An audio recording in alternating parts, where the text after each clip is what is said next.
So good afternoon, class. My name is Aaron, and today I'll be presenting my neural function model right here. So to start off with, we'll start with over here, which is the dendrites. They receive the signals from other cells. Then we got the nucleus, which controls the entire neuron. We got the cell body right here, which organizes and keeps the cell functional. We got the cell membrane on the outside, which protects the cell. We got the axon helix right here, which generates impulse in the neuron. We got the axon right here, which goes all the way back here. Then we have the myelin sheath right here, which increases the speed of the signal. We also, in the inside of this, we have the Schwann cell, or the Galli, I think, which produces the myelin sheath for this to insulate the axon. And then we got the axon terminal over here, which forms junctions with other cells. And then we got the Neuron right here in between the myelin sheath, which allows the fusion of the ions and all that. I know this is not the best model that you've seen, but it's my model, you know. And so let's start talking about the functions of how it goes. Oh, before that, I missed the synapse and the neurotransmitter usually appear when this neuron is joining another neuron to get information, and the receptors are usually on the dendrites, and then the transmitters are like particles that float and go into the dendrites to become, you know.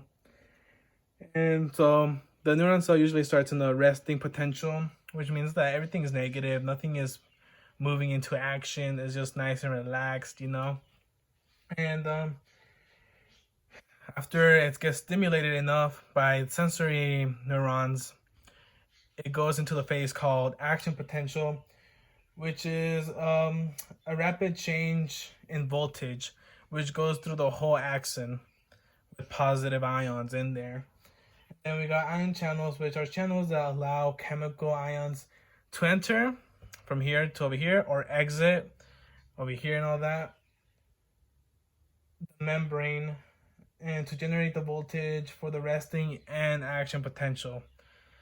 And then after that, we got the depolarization, which occurs when the neuron voltage becomes more positive in the beginning over here. It's the first phase of the action potential, when it becomes more positive and then it gets released. And then we got the voltage threshold, which is the voltage the voltage necessary for a neuron to start the action potential. So it has to pass a limit of a voltage. I think it was 55 million, I think, before it can actually go and pass by through the axon. And then also the voltage controlled ion channels open rapidly and become positive as it passes 0. And then we have the repolarization, which is the portion of the action of the portion of the action potential during which the neuron returns to its resting potential and goes back to the membrane over here.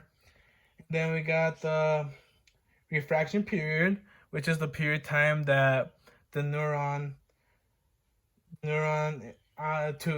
that is returning needs to rest before it can go into another action potential to release